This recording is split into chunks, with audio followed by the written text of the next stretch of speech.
for you? Oh goodness, I feel it's been very hard as I've worked on remarks for the evening to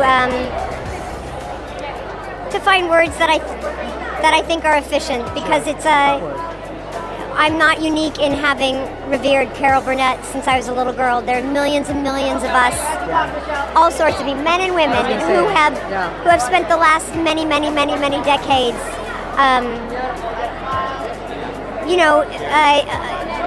having her play a sort of central role in the things we wanted in our lives as actors.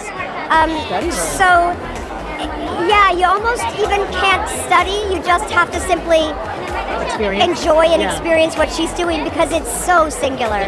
And to have her in the room feels daunting and a privilege. And I am humbly accepting an award in her name. And I think of it as a call to arms to try to aim that high. You have made an impact. You certainly have with your body of work. And I want to know, is there an early role or project that you see and you're like, you know what, that really shaped me, who I am as a creator, as an actor, and helped me navigate this industry?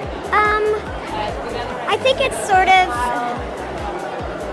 like scar tissue, like being a journeyman, which is what I was for multiple decades, just going from job to job. I think it's less one part and more the accumulation of work, and being surrounded by great actors on both coasts and watching how established and newer actors work, and listening and mimicking and trying to find a way to be your own version of those that you admire most for their work ethic, for their dedication, for their absurdity, for their passion. And I spent a lot of years working in theater. I started in television at 8 years old.